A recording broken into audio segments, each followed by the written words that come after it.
Michelle is a co-portfolio manager for a structured credit portfolio, responsible for analysing and executing complex investment decisions. I've been working in banking my entire life. She's someone who spent her career managing risk, making fast calls and leading with precision. Going from something you can control to something you can't control was very difficult adjustment. All while navigating the unpredictable reality of motherhood. I had to tell them I was pregnant. It was awful because I didn't want to tell anybody, especially before 3 months, because they told me in the hospital the chances of you staying pregnant are very slim. Her journey through fertility treatment. Going through the fertility and that, it was quite a bit of a shock when I fell pregnant, and also it was very difficult because I'd had a bad reaction to the fertility. She speaks openly about the fear of slowing down, about the moments she missed, and about what it really takes to forgive yourself. Everything seemed so hard.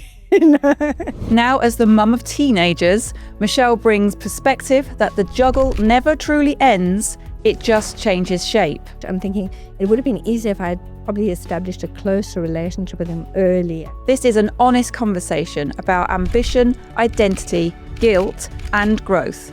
And a reminder that everything really can work out, just not always in the way you planned.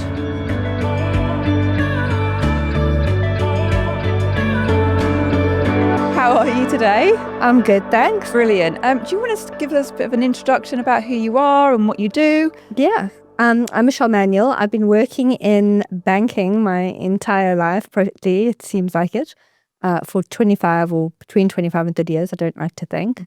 I have 2 children and just trying to figure out the next thing to do from here. Brilliant. Lovely. Nice. Love Thank that. you so much for being here today as well. It really means a lot to have Well, you thanks here. for having me. Oh. We obviously had a pre-chat, the three of us, before we've come into the studio today. So you really openly shared lots of things about your experience and, some of the things you're seeing in your role now as well that other people are going through. One of the things you told us about your own experience is that when you had children, you went through fertility treatment. And at the time of your first pregnancy, you were in this demanding role still, and you recall closing deals right up to the end of your pregnancy, 9 months, and trying to get the deal done before you basically go into labour. Can you take us back to what that experience was like for you? Yeah, firstly, going through the fertility and that, it was quite a bit of a shock when I fell pregnant, and also it was very difficult because I'd had a bad reaction to the fertility.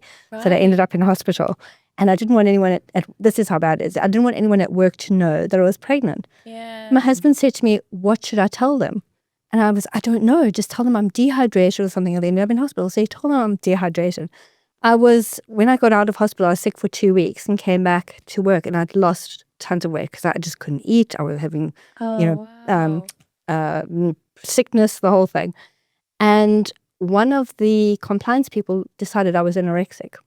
And she called me into the office with my boss to have an intervention, I'm assuming. Oh, no. And I had to tell them I was pregnant. It was awful because I didn't want to tell anybody, especially before 3 months, because they told me in the hospital the chances of you staying pregnant are very slim. Yeah. And so I said to myself, I'm not going to tell anybody because it'll be awful to then say that, you had a miscarriage. That's also that when I say it, I'm just the fact I couldn't, number 1, say it's fertility treatment, number 2, say I'm pregnant, and number 3, then worry about having to tell them if I'd lost the baby.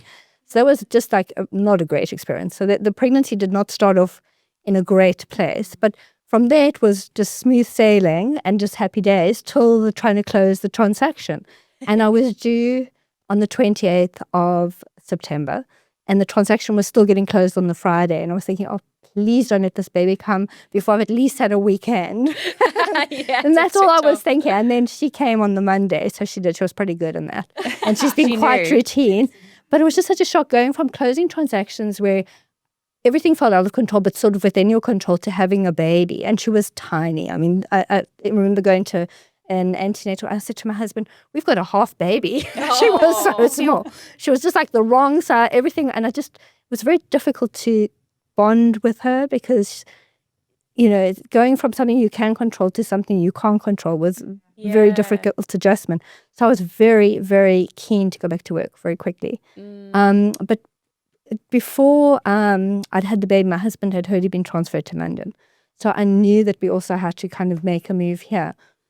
was the added pressure of I want to go back to work because I'm really not coping well with having a baby. There's no manual for this, and I don't know how to do it. Yeah. And I want to really just get back in. So when I do go to here, I will feel like I'm back into who I was before the baby. Yeah. And so we moved over here. She was 3 months old. And my husband said he could see it was divorce territory because I hated it. I was out of my comfort zone from there to here. I had no support. Over there, I had my mother, so I just kept on like phoning her. Can you please come look after the baby? Can you please come? So she did a lot of babysitting those days. And then it was just the two of us and trying to fit into a new role in London. And then I don't know if many moms feel this, but you're all of a sudden a different person. You think, when I go back to work, I'll be me again and I'll be okay. But then I go back to work and I'm not even thinking about what I'm doing. I'm worried about the baby all day. Yeah. It was just really difficult to adapt and really challenging. And also, I think what I felt more challenging is I couldn't tell anybody about it because I worked with men. There was not another woman on the team, so they wouldn't have understood. And they had wives who seemed to manage everything because they were at home, and I just didn't think I could kind of tell anybody. And now fast forwarding to where I am now, and I see my colleagues actually for churches, they just come back to work after having a fourth baby in the space of a very short time.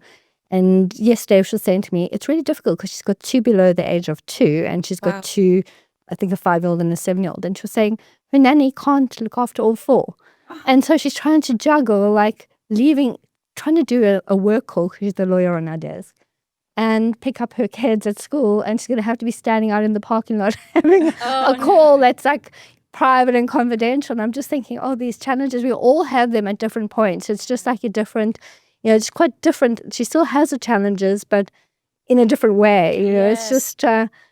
It's just very, very, very challenging from that perspective. So I think it's a long story to your Yeah, we all have different experiences, I think, definitely. Yeah. Very different.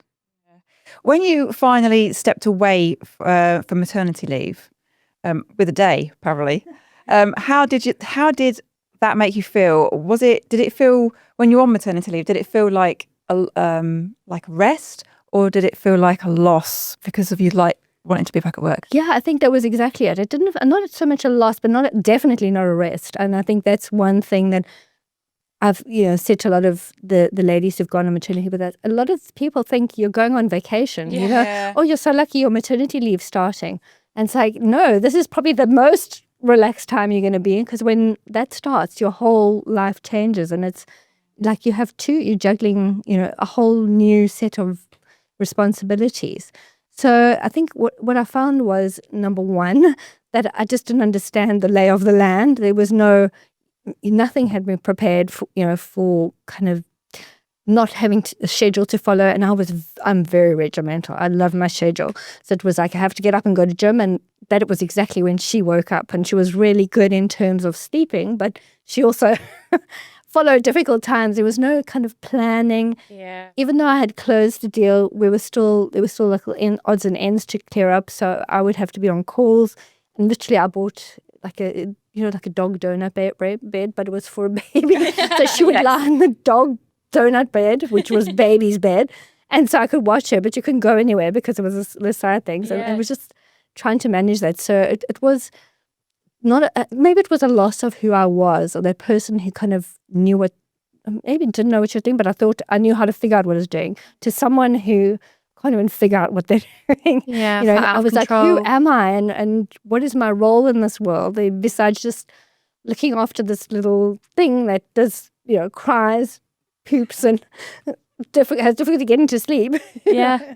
You go from like a state of being quite comfortable, I think, and who you are in your life. And I think you have a lot of views about how maternity might be, or what a mother you might be. And then actually you get landed with it, and you're just kind of like, oh shit, like what am I doing? Like, what is this? What has just happened? And your whole world just gets turned upside down. And I think everything you thought you knew, you question. And actually, I think it's really important to be honest. For some people, they go into having their babies and they do find it really hard to make the connection and bond with their children, because it is just so overwhelming for them. It's 100, because it's hard to bond with someone when you don't even know who you are anymore. With simple things like I had this romantic picture of having a baby, and all of a sudden you're back in shape, everything. You can still get up in the morning, blow dry your hair, do all these things. And I remember like going for my 6-week checkup, and there was a pregnant mom with her, I guess a toddler or something. And she goes, oh, Mommy, look, that lady's also got a baby in her tummy. I was like, I don't have a baby in my tummy. I said to my husband, I'm so fat, I hate this. It's I'm not even pregnant. And that was like just one of the elements of it, you know. And then just like, yes, the other things where you just, everything you assumed would just work doesn't. And there's nothing, you know, it was embarrassed to say, but I wasn't breastfeeding her, but I couldn't get she wouldn't eat. So the first night we're sitting on the phone to the nurses trying to figure out why she wouldn't eat. And at the same time as I had my baby, my husband's cousin's wife had twins. Wow. And she was just the earth mother.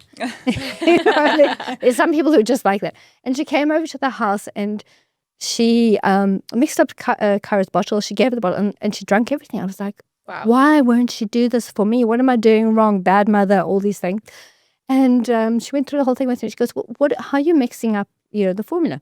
So I said, well, because she's small, I'm halving it and giving her half. And she goes, oh, it tastes, you're giving her the wrong thing. You got to mix the whole thing. It was like just the obvious, you know. And I thought, am I such an idiot? I can't even get the baby's formula right, you know. That was just like... No one teaches you this stuff, though. You just have to get on. But like because when we were with the nurses on the call, they didn't ask me how you're mixing up the formula, you know, or say, it was just, honestly, and I feel like the, you know, total idiot now saying it, but at the time everything seemed so hard. Yeah. You know? Yeah. Yeah, it's just being out of your comfort zone. Yeah, absolutely.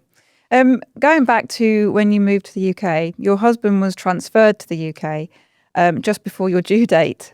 Yeah. Can you take us back to that time? What happened? And what was it like emotionally dealing with so many life changes? Obviously, you're just about to have a baby. You're now moving to a different country. Like, take us back there a little bit and just tell us how you felt then. Well, I think even now, if I've got stress, I kind of stick them into little like baskets of what I can do. I was thinking about the other day. So I put it to what I can actually handle on this. So I think on that, what I could handle was, and that was the thing again, the career. Trying to get back to the office, trying to be ready for when I came out, that was the focus area. So I didn't really think about, I'm going to be in a new country, I'm going to have a baby. That didn't even like kind of feature. That got put, because that was a stress zone. So we just focused on kind of what you knew. Yeah. No zone. And so that was, I need to get back to the office. I need to make sure I understand things. I need to be on top of things. You know, and the other thing nobody tells you, once you've had a baby, you go like total mind. It's like you've lost your brain. Yeah. You can't Baby fog. together. Yeah. It's like, who would have ever thought? So all of a sudden I'm like, what the hell is going on? I can't even remember my name. Never mind like what I'm supposed to do. It was all that brain fog. It was everything. So, you know, I thought I had it under control because I knew the plan. It would be I'd come right here, I'd start working.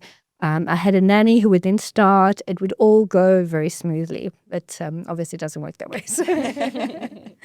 It did, but it didn't. Yeah. And you told us that you took 3 months of maternity leave before you did obviously go back to work. Lots of stuff going on with the move and everything as well. But what do you think it was that did lead you to only take that 3 months? And how do you feel when you look back at that now? It was 100% fear. Yeah. I think because my fear was that if you're out too long, you can't get back in, number one. Number two, I wasn't in my comfort zone at home, so it was quite easy to make that choice. Yeah. It was the easy choice. Well, I thought it was the easy choice. In hindsight, you know, now I realize it wasn't, because you start feeling like, oh, I've missed out on certain things. Like I missed her speaking for the first time. I didn't miss her calling for the first time because she decided to call this while we were in the process of having a move. And I thought, oh my God, she would choose today to like become mobile, which was, so I at least got to see that. And I think I got to see her walk I don't know if she'd done it before, the nanny didn't tell me, but she sort of walked on on Christmas Day, she walked and they didn't walk again for another 3 months, but she did try. So I got to see that, but then you don't really experience the little things that, there's so many photos. The nannies used to always send photos, and I go back and I look at them now and I think, I didn't get to do that. Friday, it was Halloween, and we always like decorate the house so kids can come and get Halloween treats. And I was thinking, I missed out on this as well. My husband was quite good about it. He was quite, I'll be home and I'll go on Halloween treat with them. But I wasn't. So I missed out on I was thinking that on Friday. I thought, I missed out all of this. He said, I remember when I used to take them around in the rain and they heard. So I'm like, I missed that. In hindsight, you realize the choices you make, sometimes what seems to be the easy choice isn't actually the easy choice, And now you want to be, the regrets or whatever and beat yourself up. But I think that's the other thing about being a mom is actually just kind of forgiving the decisions you make. You make the best decision you could at whatever point in time you're at. I mean, as much as I do regret not being there for them, I also see the value of having to go on back to the office, because I think at that point in time, if I hadn't, I would have been penalized sort of work-wise. I mean, even notice there's the mom penalty anyway, because you weren't able to. I mean, I really didn't want to go to, even now, I hate going off to conferences and everything. And then when they were little, I absolutely, totally hated it. And you just realize there's that mom penalty, because you often just don't want to be away, so you take the option of not going, which is not always the career advancing option. And it's quite interesting because you said that back then as well, you were surrounded by lots of men in the workplace, and I think there's been a lot of progress over the years there has been progress, but there's also been not lots of progress with women not being penalised and men being able to be more active parents. But I think from your position, having that fear of being penalised in your career was probably a very valid feeling back then. And probably, you probably would have been penalised. 100%, yeah. I would have. And I mean, even now, I'm on a trading desk, and the amount of women on the floor, there's hardly any. And I was saying to one of the FX, the foreign exchange team, it's all young guys. And I mean, they're brokers, so they have to take people out for drinks or whatever. They do not have a single woman on their team. And I said to him the other day, I said, because they did, but they've left. I said, you're really short on, a woman on your team. And he said, because we can't hire them. They don't want to come into a role like this. Right. Because it's, if you want to get, if you want to have children or whatever, this is a totally limited role. You have to then change your direction. And I know it's the truth, because I've got a mentee who was on an FX desk. She's had a baby. She's gone back to the office, and she said she needs to get out of the desk because she cannot have a baby. And I think he's like 15 months old now, but also entertain and be available like she was before. And you can see that there's still that, what career option you choose, it also has to be a little bit, it's got to be facilitative of being a mom. And I do see that there's limitations to that as well. Do you think that's the way the business is set up, and like the desk set up, and the way the business is? Culture, almost. The culture or is of it the just business. the role? And because financial services is so heavily male dominated, or do you think that's that it's a decision she's made because of the way, because she doesn't feel she could do the role?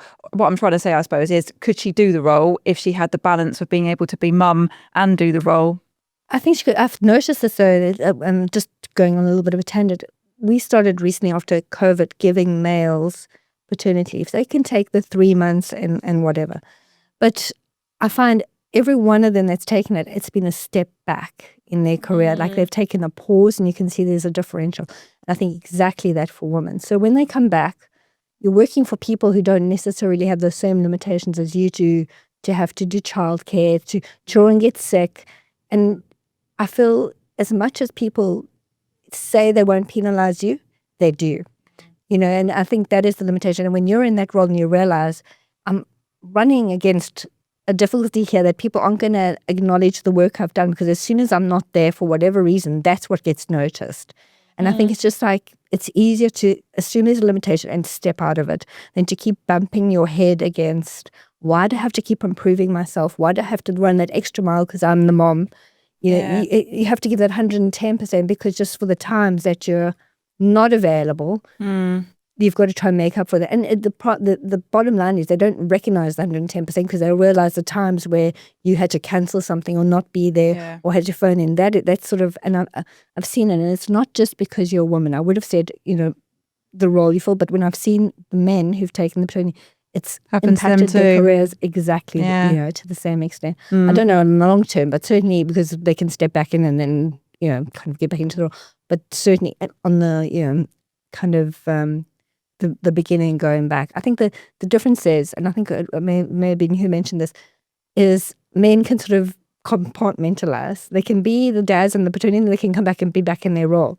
But as a woman, you actually can't, because there is your children are more important to you than your role, and you will always, defer to the children. And that's, whereas maybe men don't as much. Because this colleague who just came back, she said to me, she was meant to come back into the office on Monday, but she couldn't because she had a parents' evening. And of course, her husband cancelled because he had work. I'm thinking, well, why? You also had work. You had committed, you just can see the differential where she's like, I will definitely go and make an appearance for my children or be there when they need it. Whereas a man doesn't care so much in that position. I think they do care, but they can basically, I'm now a work person as opposed to a dad or whatever. This is my career, and that's, whereas a mom is just, you're a mom. You can't change that role because you now have to you have a meeting at 8 a.m. If your child is sick, it doesn't matter. You're going to stay at home with the sick child. Yeah. You have been honest with us and said that in those sort of early years, that being at work did feel easier than being at home. And I think that's something loads of people will feel and lots of people will be afraid to admit. What do you think made work feel like the easier place at that moment in time for you? I think number one, you're less emotionally involved. I think when you're at home, you're the mom, and there's so many dynamics to challenge. But number two, you're very much more in control of your time. You can decide to do this, and that can happen. Whereas you're at home and you set certain things. I'll get them to bed by 7. Then I'll sit and have a chilled out evening, and then 7 comes and whatever's happened, nobody's going to sleep at 7. Yep. And you're not chilling out tonight. And it's just like everything is not controllable. And I think that was what I found in the office. Everything was, I want a coffee. I don't have to wait till everyone is organized or whatever. I can just go and have my coffee. Yeah. Whereas at home, I don't know what's going to happen today. The unpredictable. No, I have home. a plan, but it's never going to go according to that. And there was just like this constant, when you're learning to ice skate, I always think that when we go ice skate and you just can't stand up. Yeah. And so I feel like, when you're at home, you're like, I'm going to learn how to ice skate, but the ice just becomes slippery and you just can't get up. And once, I remember at one point when I was on maternity leave, my husband came home and he asked that fatal question, what did you do the whole day? And I was like, you actually I didn't know. Yeah. Because I'd been doing stuff and I'd been really busy, but I couldn't. Keeping this baby alive. That was it in a nutshell. But you think, what did I do? I did, nothing like concrete that I can say. I felt like I got up, changed nappies, the feeding, the burping, the whatever I did, it wasn't what I planned to do today. Yeah. And so whatever I planned has gone out the window and I have no idea what I did. Yeah. You've also been honest with us that because of those early circumstances, you feel you miss certain moments, which you touched on a second ago. And because of that, you've carried some regret for a long time. How did you begin to move through that and actually forgive yourself? I don't think I have, because I think I still have, I was thinking the other day, there's so many, my husband, after the financial crisis, he decided to work for him. He sort of took his business for himself and works from home. So he's been home a lot more than I have with the children. And I remember at one point my daughter she'd fallen in the park and she'd broken her arm, and we'd gone to A&E. And she was crying, whatever. They take you for the triage, and she comes out and the nurse said, well, you can go to your mommy. And she ran straight past me to my husband. Oh. And, you could just hear the nurse was like, taken aback. It was just so odd. And even now, it's funny, she'll phone him to tell him something before she'll phone me. I even say to her, courage, you couldn't get hold of daddy. And it's just, I'm joking, but I think in the bottom, I'm not, because I think, I've just been like the second, kind of in line. It's the same with my son. I'll find he will tell my husband certain things, and probably because I haven't been around, he won't tell me, and so we have a bit of a, at the moment, challenging relationship. I mean, he's 17, about to turn 18. So I think probably it's also age, but it's certainly, like my husband is much more easygoing about it, and like, let's kind of let him do whatever he wants and enjoy life and all of this. And I'm like, can he just study? I mean, so I'm the bad cop. So it's just also creating a bit of a negative relation. I'm thinking it would have been easier if I had probably established a closer relationship with him early, and then not come in as the bad cop sort of who later hovers on. when you have kind of appears when the bad witch on the broom. Yeah. So you kind of had a what we would call a traditional role reversal there, because it's normally the other way around, isn't it? And to a large extent. it shouldn't be though, should it? Really, it should be I mean, shared. it's so easy. I Yeah. was saying to somebody the other day, it's not like we've ever had this is your job and my job. So it's been very easy and very fluid. I think that for my children, I think that it's been excellent because they will never. There's no gender role. I think I hope there's not. But I do think, because I have quite a bit of guilt, that they do see that I have a certain feeling about things that maybe can't understand, because I was not brought up having, the dad at home and the mom working and not being there. And so I feel really like I haven't done the right thing to some extent, It's quite funny because I met somebody who also she's grown up but had the same role as her dad was at home and her mom, really worked. And it's quite like, it was good to actually meet somebody, because she'd actually come out kind of okay. Yeah. She didn't have any kind of negative, and I don't think my kids have negative opinions of what I did, but I certainly feel I took a different route, and I don't know if it was the right, traditionally and not the right route, to some extent. So you have to, that I've still trying to come to terms with, to forgive myself, is it's okay, and there is no actual role here. You choose the role you want to be in, and if you haven't chosen a traditional role, it's not wrong. It's just your data point as to what you chose. But it's quite hard to assimilate, because you still have those feelings of, as I said earlier, you still feel like you should be the 100% mom. And I do feel like in my mind I was, to some extent, but I also did this role. So I don't know how you do. I'm hoping at some point, like when they've grown up or something, if they say, well, it's all okay and we turned out okay, then I can, oh God, thank God that, I didn't like damage them for life or something. But there would be so much that they've learned from seeing you like working and having a career and challenging the gender norms and stuff as well. So I think you definitely need to forgive yourself, because it doesn't sound to me like you weren't there. It just sounds like you had lots of other things going on at the same time, and whatever was right for you at that time, you make that decision. And I bet that they have learned some really amazing things around resilience and ambition. Yeah, I don't know. That's what I think. I don't know that. I think that you hope somehow. So I hope when they do grow up, you get to see it in sort of how they live their lives.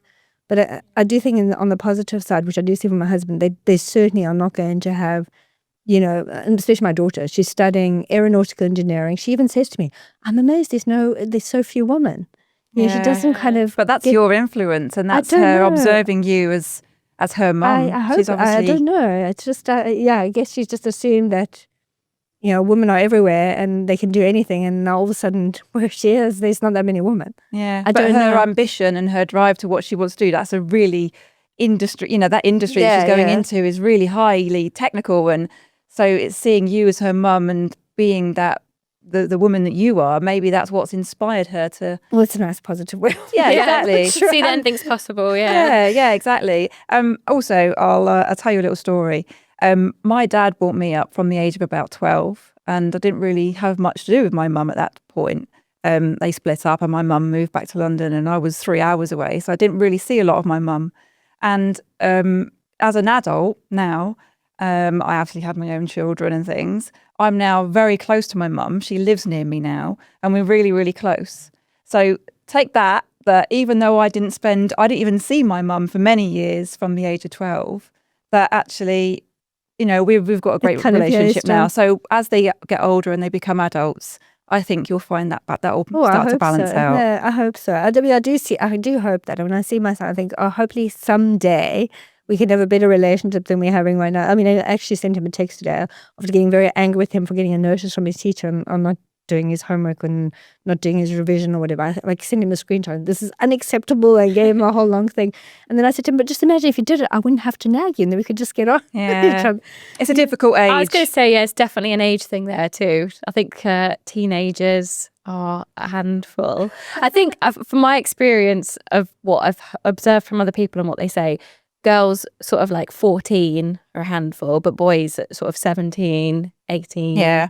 finding their way into the world. Unbelievable. It's so true. I remember saying, oh, boys are so easy. You know, they kind of, even as a baby, you can kind of tick the box, say 3 things. I'm hungry, I'm tired, or I'm wet. And like, just sort these out, I'm okay. Whereas my daughter was, who knows what's going on. And there was exactly, I said, they're so easy. And then 15 hit, I think, and it's, wait a second, we're having a wobble. They're not so easy. Something is happening here. And it's just, you know, questioning. And then I guess, like, as soon as a parent tells them something, then it's not right. You know, he keeps on saying to me, oh, you guys don't understand. You know, like, that's Well, you've never been 18. No, you've never been again. Yeah, I think they do change. I think they, you know, I've got a son. How old's your brother now? 28. He's 28, and he's gone through some difficult times when he was a teenager. But now he's a lovely young man, and he's so cuddly with me still. And you know, so I think they just go through a little bit of a phase. Like, and we always say a bit of a joke that when they're very small, they're really lovely, and then when they start to come into teenage years, a little bit of loveliness falls off them, and then when they become an adult, that loveliness just finds its way back again, and it's on them again. So you got to go through those years, but it will get better. Because I have to be honest, like, compared to little boys to little girls, my son, even though I wasn't there, always loved me. You know, he was always very like mom, you know, cuddly and whatever. Whereas my daughter's always been very independent and very offish.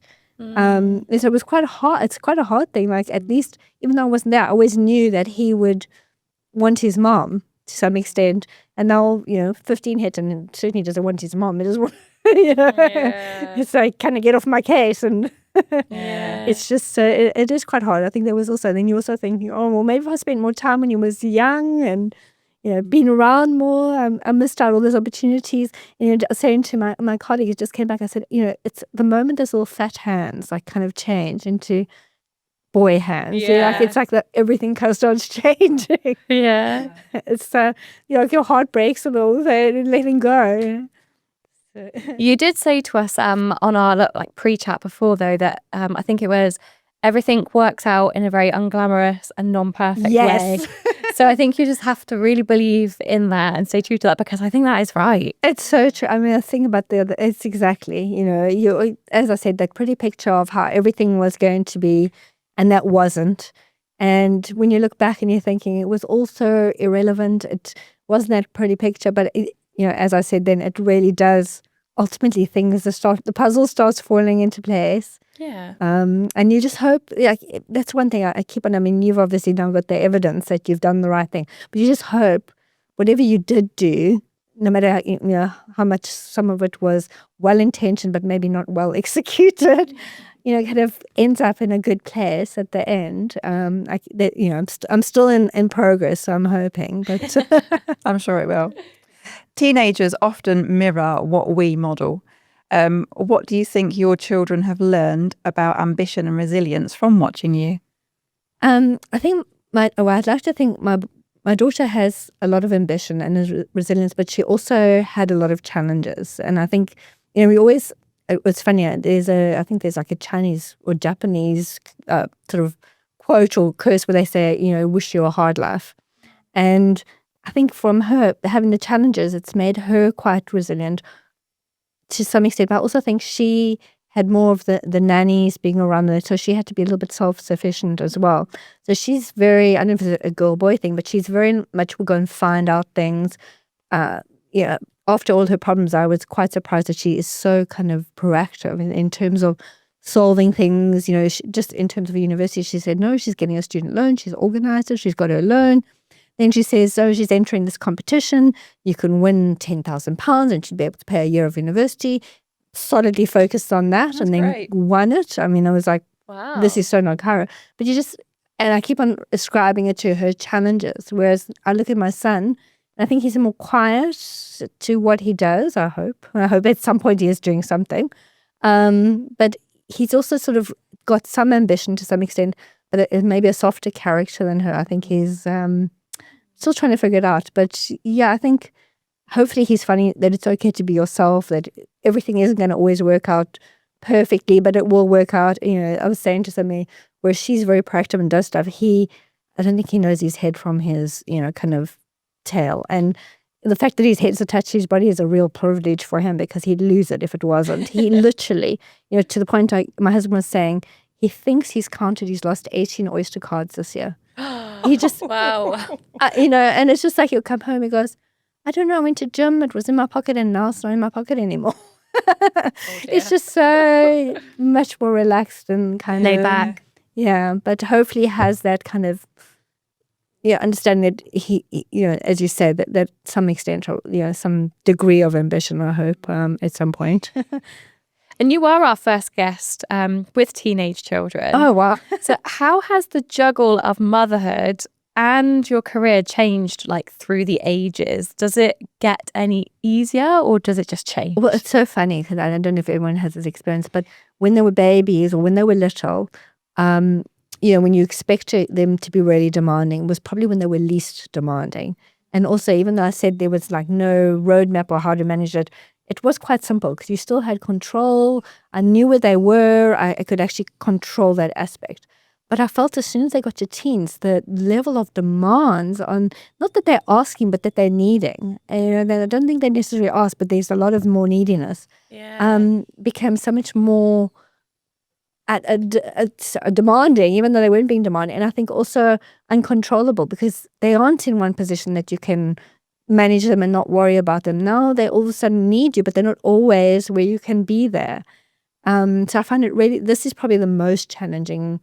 Really? And in fact, when I see my daughter now, she's just turned 20. I honestly, to some extent, and I know this is the worst thing to say, I kind of wish for my son to be there, to get past this, because this is, to me, is a really challenging phase, because to me he's still my baby, but he's doing things that I can't control and, can't help him, and we can't keep him safe. They're working out the world for themselves, It's exactly, aren't they? And it's like, in a way that I keep on saying to him, I don't want you to make the same mistakes we do, but you have to let them. Yeah, they don't listen anyway, do they? Even if you try to give them advice. I know, I've got 3 and none of them listen to me. They still don't listen to me. It's like total shutdown as soon as you do, And I keep on saying to them, we're telling you this because we made these mistakes and, try and avoid them, try and take the easy path, but they've got to go straight through the learning path. Yeah. And I guess it's really interesting because I see a lot of stuff online about how the newborn phase is so hard and all of this sort of stuff. And now I have a 5-year-old and I look back and I'm like,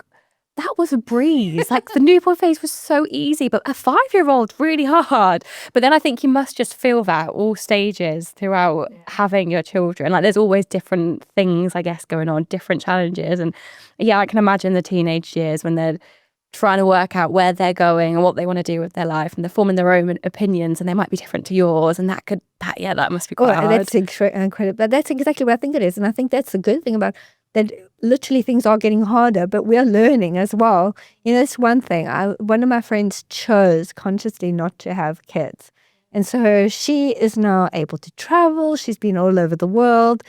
And I say it to my kids and I go, oh, you sound very jealous of her life or whatever. But I was thinking about it. I said to my husband, I do think about it, and I'm so glad that I got to do the path that I did get, because without that, I feel like you learn so much about, and you become a different person. That selfish. It's probably still incredibly selfish, but it does. You have to give up a lot of that, and it does teach you a lot. And from them, I feel like I've got so much from my kids more than I've been able to give them, just in terms of the value of life, the new, even now they're teens and they're not babies anymore, but just how they view life. And as you say, they have distinctly different views to what, I may have, which is also a bit of a challenge. But it's just quite interesting to see, I said to my one colleague today, the opportunities they have and just everything is just makes me quite jealous. Yeah. I wish I could go back. Yeah. You've said there's no gender bias in your home, that you and your husband simply do what needs to be done. What has balance looked like day to day across your 2 careers and your 2 children? I think to a large extent, for example, I go to work really early in the morning. So my husband is really good. He'll get up, he'll go walk the dog, and then I get to feed the dog while he goes to gym. So that's basically So I've done my exercise. He then goes to gym. I feed the dog. I make sure everything's smooth, going to run smoothly when he gets back. And then I go to work. And then he'll come in. He'll make sure they wake up on time. Or if I'm running, it's going to be late in the morning, he knows he doesn't have to rush back, that I'll get them up. And then it will be like a garbage day. He knows that he'll do the garbage, take it out, and he'll cook dinner. So, for example, tonight he has actually gone to my daughter's university for some event. So I said, I'll cook dinner. And it's just all these little things that we've never, kind of, that's your role and that's your role, and I do the washing. So he'll do the washing, because we've got the lady comes on a Friday to iron. So he'll do the washing. So we've got washing on a Friday. I'll do it on the weekend, because I'm at home. It's just generally fallen into whoever's available picks up whatever role there is. And it's been the same with the kids. For the most part, it was been easier for him to be there when there's been a school event or something. So he'll typically go, or if I can make it, I'll go. Or we've kind of always split. I find when my daughter, she went to the City of London, which is right near the office. And so I would sign up to do a lot of things at her school because it was quite easy. I could then go there. And my son's at Dulwich, which is it's closer to home on the tube. But so my husband does a lot more on that side. We've just naturally, it's kind of made it work. Yeah, and I think it's the personalities. I think both of us grew up with moms. So his dad was always traveling, and then his parents got divorced, I think, after like 25 years. My parents got divorced when I was really young, so I was just a mother. It just had my mother. And so I think both of us have been moms who are quite strict in terms of everything that has to be done. And so we both know there's chores that have to be done. So somebody's just got to do them. Yeah. One of us is going, and so we tend to do that. So I got really lucky. I have to thank my mother-in-law. He used to say she'd get them up on a Saturday and here's your list of chores. That's really good. And so kind of like he, understand. Whereas my son, he has like even Cara says, you guys are way too easy on him. He gets no chores. No. She goes, he doesn't even know how to cook for himself. He's gonna struggle next year if he goes to go to university. I'm like, I'm sure he won't. he'll find a way. Yeah. He'll eat pasta. He'll find a way. Yeah, definitely. Very quickly, he loves his food. He'll figure it out. Yeah. Many women still find it hard to ask for support, whereas we all know that actually it's really important. So how do you think we could start asking for help as like a strength and a tool to actually help us achieve more in our life? I think that the whole challenge for women, I think, as I said, is trying to accept that you are not the sole responsible adult for this child. And I think that's sort of what's ingrained in you. Once you've had the baby, it feels like everything is on you. And it's very hard to ask somebody to help you do something that you really want to do for yourself.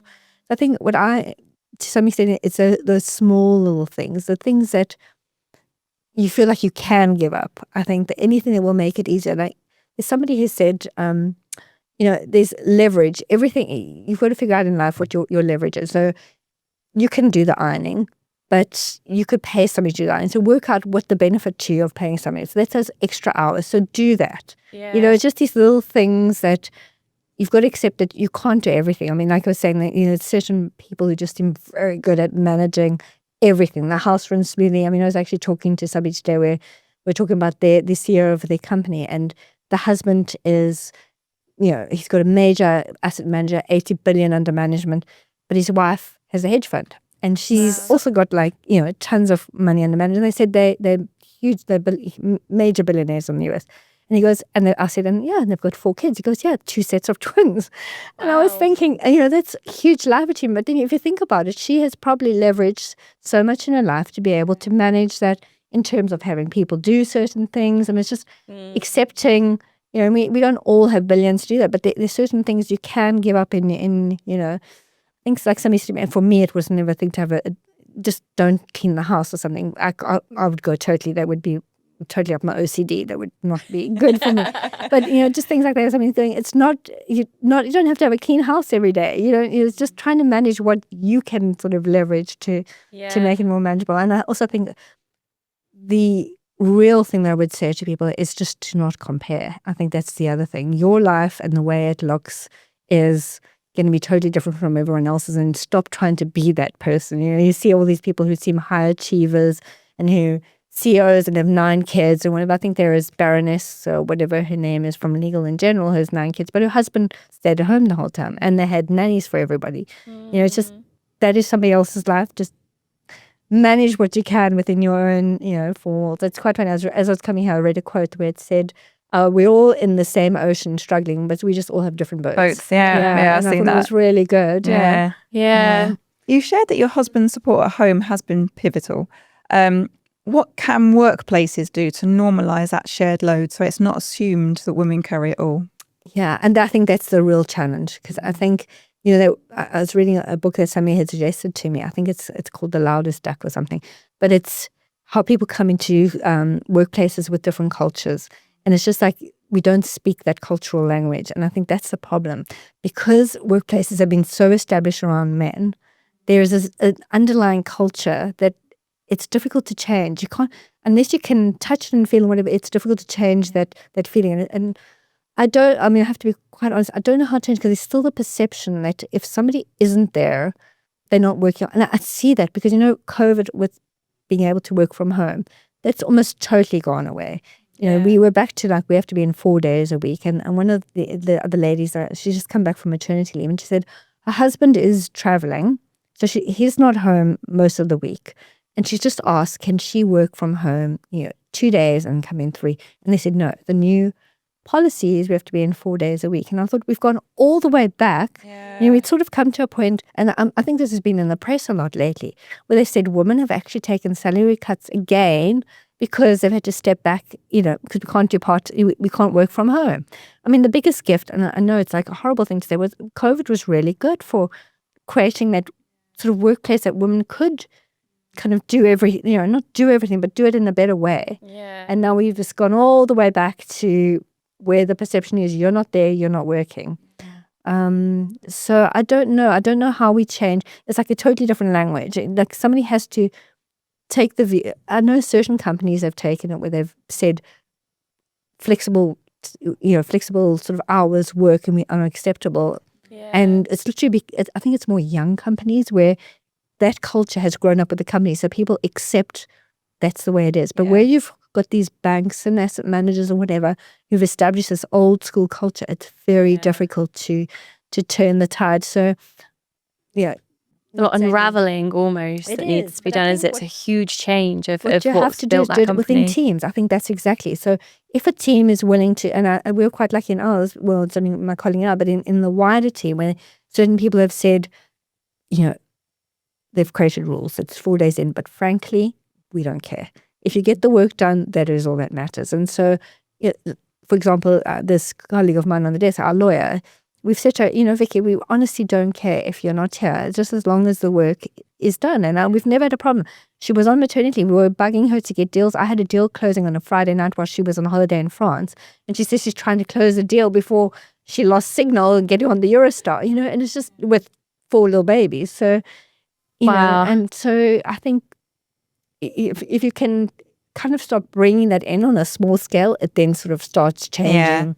That's it, isn't it? It's the small changes, I think, in the big companies that can then just filter through. And I do think that there is a more of a movement coming through with younger generations as well, naturally, where more men want to be present dads 100%. And women want to have their ambitious careers. And there is more of this balance, I think, will slowly, hopefully, sort of filter through. That's the thing, though. It's slowly. Like, you want it to all be a quick change, but it's like you don't learn a language quickly. You've got to kind of filter it through. I mean, I was on our gender balance committee, and it was the frustration, because you want to do these big changes, and it becomes frustrating because you can't. It doesn't change on a big scale. But then I realize if you make little changes, it starts filtering through, which I'm hoping. I mean, there's a whole cohort. As soon as women get to a certain age, and in banking, there's an exodus. Wow. And we were saying, like, you have like young women coming in, and then you have the ones who've come back in, but then you have this middle of non-stairs. And I feel like it's because that culture hasn't fed through yet. It's still like at male culture. And I hope the fact is that we are now making these rules that it's 4 days a week, that it doesn't become like a, internal pandemic where they go back to this old school of you have to be in. And you can't have both, kind of more manageable role. Because that just drives women out of the workplace again, it doesn't totally it? does, yeah. It's And about trying to find ways to measure the outcomes rather than someone's like time in the office or where they're working from, or and I think commitment, said it before, like commitment is different to capacity. So I don't feel like you need to be in the office 9 till 8 p.m. every day. It's all about, even if you're only there 2 hours, it's how committed are you in that 2 hours to get the job done and do what needs to be done, or go above and beyond even. And it's about trying to, as leaders, I guess, in smaller teams, if you're in a big organization, it's like trying to recognize that in your team, but also maybe like show up yourself more authentically, perhaps, rather than maybe carrying old school sort of leadership that is personas. 100%. I think that's what I was reading, like where they said, sort of there may be a management who is more flexible, but they then show up all the time. So the people who are working for them cannot, I think I was reading a book where they were saying, they had these certain rules where people had to take 2 weeks holiday, but nobody wanted to take them because you didn't want to be away from the desk, which is exactly like, maternity leave. You didn't want to be away from the desk because nobody was taking 2 weeks and your boss is not taking 2 weeks. And they had to eventually get to the point where they mandated it. You will take compulsory 2 weeks because nobody took leave. And I feel like, that's possibly what somehow there should be a mandate saying within teams, if the deliverables are delivered, you can manage it within, how you should. It leads quite nice actually onto this question I've got, which in our chat before, you spoke about how some women have like a pressure to feel like they need to delay motherhood. So they might do things like egg freezing, and that's driven around the fears of how being pregnant and having children would impact on their careers. So what do you think leaders within organizations could do to show up more authentically, or just show up for their team, so that women within their team maybe don't carry those fears and feel like they could be supported to have their career and be a mum? Well, I think it's that cultural shift. Like the fact is that women are now going to freeze their eggs or whatever because they don't want to take their career break too soon and sort of, derail the promotion thing. I think is very much on that culture. And I know because within the Investec, the people who've done the egg freezing are in teams that I feel like they feel they have to get up there before they can have, and that's really again going to be that feeding the culture through to some extent, that it is okay, that you aren't going to be derailed. The thing is though, when I'm saying that, you actually do get derailed because of just the way the world works. You aren't going to be that same person when you come back. You're not going to be as focused. You're not going to be. But that should actually be okay. That should be the acceptable thing, is that maybe you aren't just focused, but you still are able to produce, output and still be a positive addition. I don't know how that changes. That's the difficulty. How you change that narrative, that somebody who is no longer that same person, who can't be 100% there, is still as productive. I don't know. It's a difficult one. I feel like women maybe understand it a lot more than men. So it's probably women who are going to change it, but it's difficult to change something when you're not having that unanimous. It is hard, and I think there's so much that contributes to it. There's so much almost that needs to change culturally, society. There is a lot, and it is difficult to kind of think about. And I think the issue is worse in these larger organizations that have been around a long time, because there's so much more history and so much more culture that's been built there, and they're very used to certain ways. Whereas I think if you've got a brand new company coming through, they've got opportunity, they've got fresh perspectives on things, and they can kind of build the culture from day one ready for this now. So I guess it's quite hard. Well, it's quite funny because one of my ex-colleagues, we're talking, he's got twins, and a boy and a girl, and he was saying it's just a woman's world right now. His daughter went and studied, I think, economics and mathematics. And so she got into Morgan Stanley and just doing whatever she needs to do there. His son went and studied classics at Oxford, but he hasn't got a job.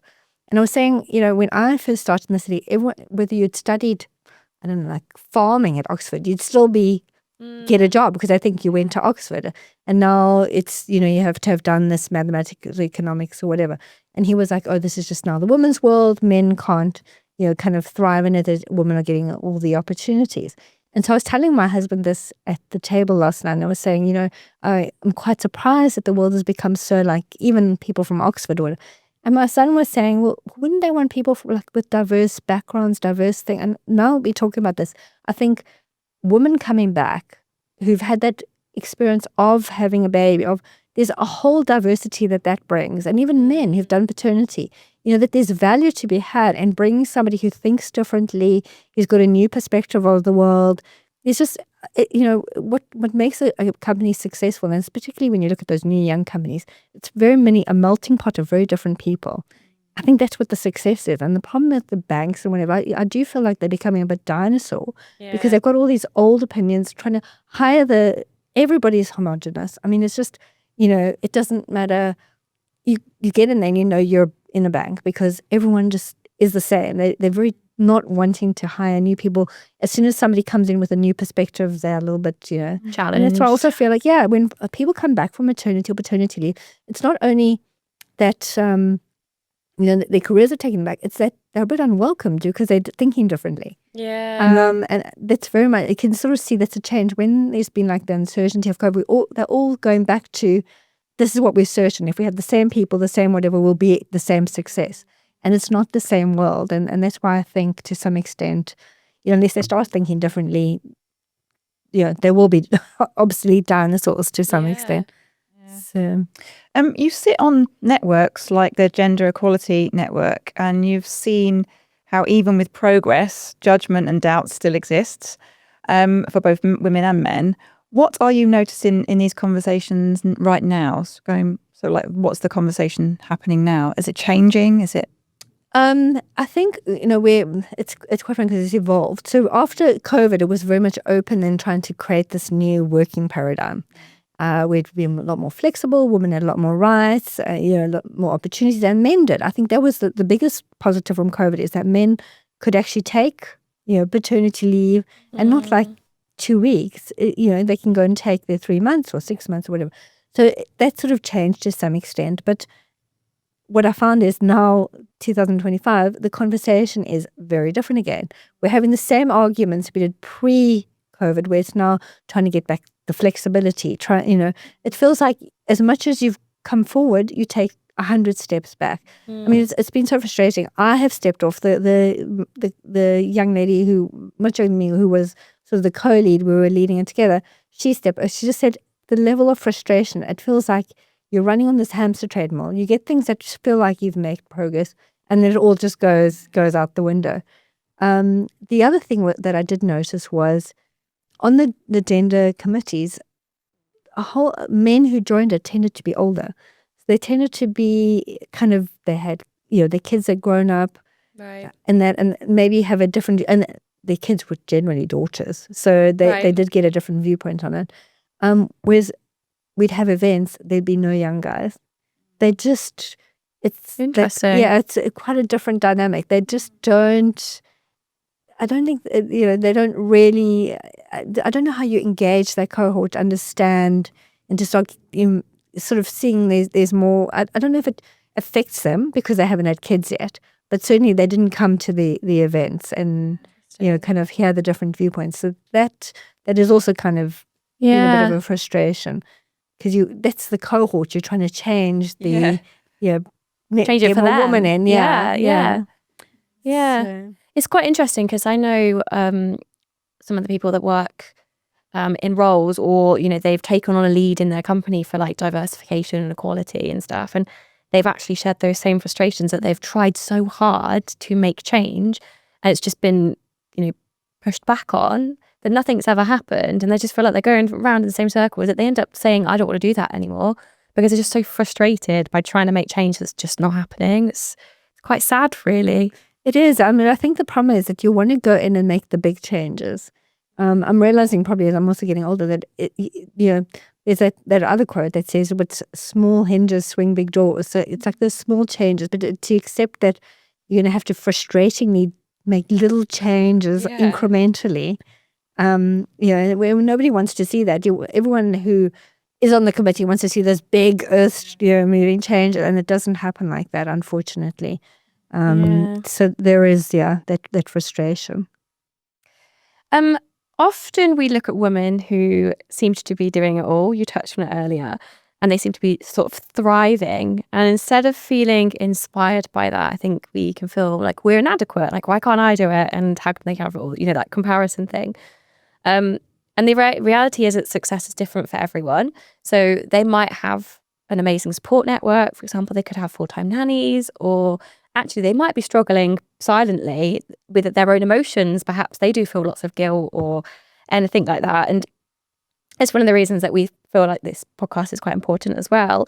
There's a huge percentage of us that are kind of caught in that messy middle of trying to have it all.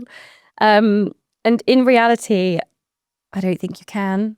Everyone says you can't really have it all. It's a lie. You touched before on the idea of things kind of like being seasons. Can you expand a little bit more on that? I mean, I definitely learned that for myself. I think you think at this point in time, I want the career, I want the kids, I want everything to work smoothly. But it's all like a learning experience where certain things happen in certain times. I mean, I think somebody exactly to that point who I met her at a network, and she just seemed to have everything. She's got 2 little kids. She was doing online sort of marketing. She was a film director. Everything seemed good. And then she started posting little things on LinkedIn. She was a marathon runner. Wow. She's had a bit of an injury. She needs an operation. There was that. And then I didn't see her for a while. And I noticed she hadn't posted for a while. And she came on and she said, she has to be really honest. She was totally struggling, struggling with being the influencer, doing that, trying to do her marathon, have her kids. And she's realizing what she wants to focus on right now is her kids and be success as that. And I was thinking about that's exactly it. You choose kind of your spot where you want to have the stars shine at that point in time. Yeah. And that sort of makes it more manageable. You can still, everything else carries on, but it's not going to be your main feature. Your main feature today is this, and that's, maybe you don't excel, but at least you know what you're focusing on. And I think that's in hindsight, you realize those moments where you accepted not everything's that kind of messy, everything's a mess, but one thing in the mess is going to be the memorable thing. Just do that thing. And I think that's what I've learned. It's almost like managing scales that don't have just 2 things. They've got loads of things. Correct. And you're like putting weight in this one and then running quickly to that one to rebalance that so it kind of all stays level. But they are going to tilt sometimes, and you can't be in all of them at all the same time. No. So you have to just move into the one that needs your energy, your focus. And this 100% thing, like we always, the report card to yourself, like, if I'm not doing something and getting that A star, I'm not doing anything well. I think that's what you also got to start realizing. Not everything is going to be an A star at that point in time. In fact, probably nothing is, and nothing ever was. But it's just become so much more focusable when you have kids and you're trying to manage everything, that there's no A star. There's just like, did I try? Did I enjoy what I was doing? And that's the one that did well today. And maybe it didn't do 100%, and maybe it didn't even do like 80%, maybe it did 51%, and that's okay. It's okay to not be that 100%. I think that's the other thing, to get ourselves, because always everything in life is by this, have you got to that ultimate best result? And yeah, it's a really good point, actually. It's almost like, don't put so much heavy expectation and pressure on yourself, and enjoy the moment and accept how messy it is, and just try and embrace it and enjoy it and forgive yourself. I think there's, because that's the one thing I do. Like when you look back, and the times that you were wishing you were the A star, were the times you missed out on the things that happened at the 60% or the 50%. And in hindsight, I was just, why couldn't I have just been easier on everyone? And myself, my kids, we're not all living in a movie and perfect. It's just we're the sidekicks who just have fun on the sides. For mums who would be listening to this episode and they're in the chaos of sort of the younger years of having children, what would you tell them about what's ahead, both the challenges but also the rewards? I think the challenges you feel there where you don't know anything is going to be exactly the same. There's no solid ground. You're always going to be on that moving ground. But I think that is in itself the reward. When you get through to the next stage and you just you have achieved something, you see something that comes from all that challenge, that is where you get ticked off. You know, it's just, I find that when your kids do something and you look at them and you just think, you know, these little people have turned out, as much as everything's just been challenging and whatever, they say something or they do something or they open your eyes to something, you realize that's worthwhile. And it's always like a small thing or something. You know, I don't know how, even probably your 5-year-old, they do little things that surprise you. You know, how did they think of, how did that come, you know, just little thing. And it's a reward for everything that's gone before, you know. It's like they say when the baby gets to, what's it, that's 6 weeks and then there's a fake smile or actual smile, who knows. Oh, yes. But it's like the reward for everything that's happened those 6 weeks before, you know. It's just, and even those 2 weeks when you've just had them, they're so small and it's actually quite easy because they're not that really, it's after those 2 weeks when they become a bit challenging, but then you get to the 6 weeks and they smile at you and it's like, oh, you forget all of that. Then they're a bit more challenging again and then they say something and it's like, oh, you forgive all. Yeah, you know, yeah. It's It's just like constant phases that you're going through, but that you can then look back on and you see how rewarding that all was. Yeah, and you don't see it in the moment. Somebody said you won't ever enjoy it unless you've had the challenge to get there. Yeah. So everything in life, you know, if you haven't had a challenge, it's just not worth it. So I always say, there's like around holiday, he's got a book and it's The Obstacle is the Worst. If you go through the obstacle, the end goal is just so much more, you know, rewarding. Yeah, it's just the satisfaction. Yeah, and I think that's it. The little things, and they're little things that you kind of just those momentary awards that really count. Yeah. If you could go back to any moment in your life and give yourself one piece of advice, what moment would you choose and what would you say to yourself? I was saying probably like my easiest was in my 27th year. I don't know why I choose that, but I hadn't met my husband at that point. It just seemed everything was very easy. So that was the year that I would go back to and say, all the challenges that are going to come from here, it will all be okay. And perfection isn't a goal. You know, always I thought, you have to be deserving, you have to be perfect, everything has to go a certain way was sort of the thing in my head. And I think that's why I needed to have kids, to just actually prove to me, no, it doesn't. Yeah. There is no perfection, and the more you strive for it, the more unhappy you're just going to be. And I think it's taken me, I think I'm still hitting my head again. So, you know, as I say with my son, I want this to all be perfect and his life to work out. But the more it goes on, I realize, like somebody was saying to the other day, you know, as much as you want to control it, things just work out the way they're meant to. And I'm becoming more and more accepting of just go with the flow, you know, do the right things, say the right things, but it doesn't have to be perfect. Yeah. You know, and that's what I think I keep on trying to tell myself is, and go back to my 27-year-old and say, whatever happens from here, it doesn't have to be perfect. Just enjoy it. And I think that would have been the best advice, because it took me a while to learn that it doesn't always have to be challenging. The enjoyment is in the challenge to some extent. Yeah. I really like that message, because I think so many of us have got perfection ingrained in the way that we are and the way that we show up, that actually we're probably making it more difficult for ourselves and maybe making ourselves unhappier. Not unhappy, but like less happy than what we could be, because we're just constantly striving for it to be better and more perfect, rather than just embracing and enjoying and letting go a little bit. Well, I think that's like that whole stoic thing, and just enjoy the moment and stop trying to solve for something. Like I think we're all like, when I get to here, I'll be happy.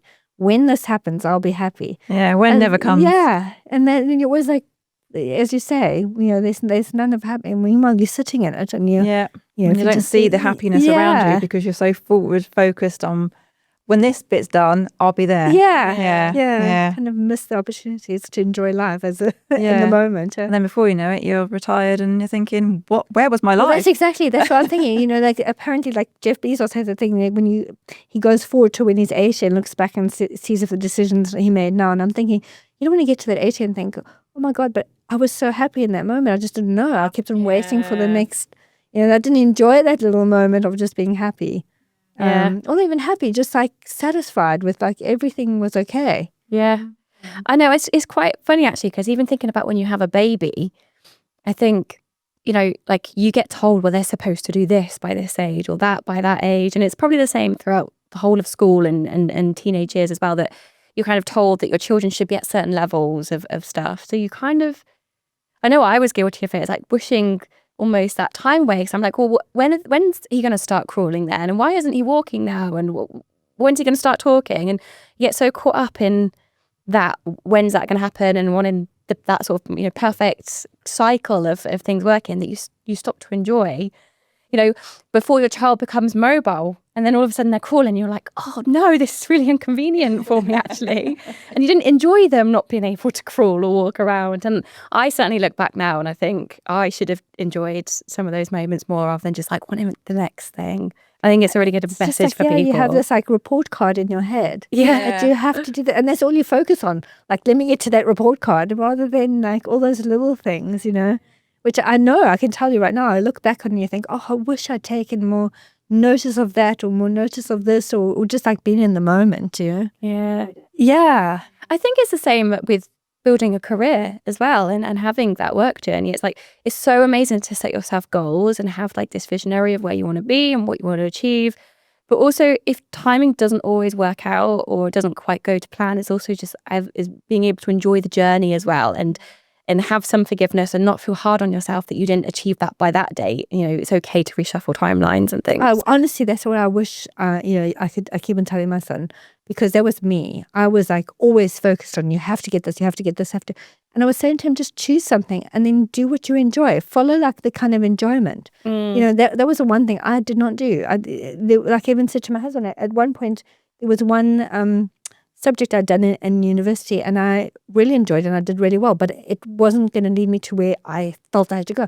So I dumped it, and in hindsight, I should have just carried on with that subject. I really enjoyed it, but it was not on the road to this part. And I think that's also with your kids, where you expected them to be here. They're not doing that, but you miss out on what they are doing because you're just like, you should be there and you should be there. And that's why I'm trying to, in myself as much as him, tell him, just follow the enjoyment, you know. There is no pressure, but once you start enjoying it, you'll find what you want to do, because he honestly doesn't. And that's what I'm going to say to him. Stop being pressurized to be there or there or there. Just feel the pressure to enjoy it. Just do what, you know, intellectually. I mean, I don't want him to go and sit on the beach because he'd probably do that. But still have a bit of ambition. But Yeah, but take the time and enjoy it and find out what works for you and what makes you, what gives you that motivation and drive and passion, and then like take that ambition and drive because you don't need the timeline. That's everyone feels they have to do certain thing by a certain. I mean, even for me, I got married at 30, which was like, in South Africa, that was, oh, there's something wrong with you. Like, you should be married at 20. I mean, my mother was like married at 22, had me at 24. My cousin was married at 19, had it, you know, that's sort of the way it should work. And so I'm 30. Whoa. Are you like, you know, and I was also starting to think, oh my God, you know, my poor partner, he better start thinking about getting married because I'm hitting a deadline. And it was, you know, you just start thinking, God, it lived by this, everything had to happen in everyone's world by this report card deadline. Time just as slow well. down a bit. Yeah, slow down and enjoy. And just enjoy. Yeah, that's the other message I give my 27-year-old. Stop trying to do everything by somebody else's timeline, you know, or hit a goal that's somebody else's goal. Yeah, because I think you lose yourself to something, and you also lose all the opportunities of just enjoying, you know, the moment. Yeah, no, that was amazing. Thank you so much. No Thank you for being so honest. I think it's and such a sharing your good story. initiative, because I really think that for moms to talk about, like, it's not all pretty. Yeah. And we probably all feel it. So like when you start seeing, you know, I'm like the worst, like tall poppy thing. When you see somebody who's doing really well and they come out and they say, oh, I'm really strong. You're like, oh, thank God. Yeah. You know, It's like, not just really, me. Yeah. Which is awful, because you're like saying, oh, I'm glad you're unhappy. But it's like, thank God you're also like, we're not all perfect. And I'm not like, you know, struggling here on my own. I think it's good to hear that, you know, not all doing... That's the aim. Well, yeah, I think, you know, on the outside as well, people can seem that they've got it all together, but actually we don't. But maybe if some people do, they've got things we can learn from, or, you know, I don't know. So yeah, well, that's why I like to tell myself that nobody has it all together. But like you said, there's somebody has one element that they can add something. They figured out one thing. yeah, Or share it. Yeah, it's exactly, yeah. I mean, and that's just to my point. That's why I like to read stuff and hear what people have said. It doesn't matter if you're challenged here. Let it go. It's not a major. Nobody's going to judge you. You know, there's such a good writer, and he's actually a money writer, Morgan Housel. But he was saying sort of the things that important things we should remember. I think the one was he told his kids he wants them to be poor one day, so they know how worthwhile money is. But I think like the other thing was really important point. He says, nobody actually cares what you have, what you do. They care about what they have or what they do. It's, It's your own internal pressure. Yeah. Mm. Yeah. So I think that I thought it was really good. You keep on thinking, oh, I didn't do it well because everyone else is going to think that. But who cares? They don't actually think. They don't care.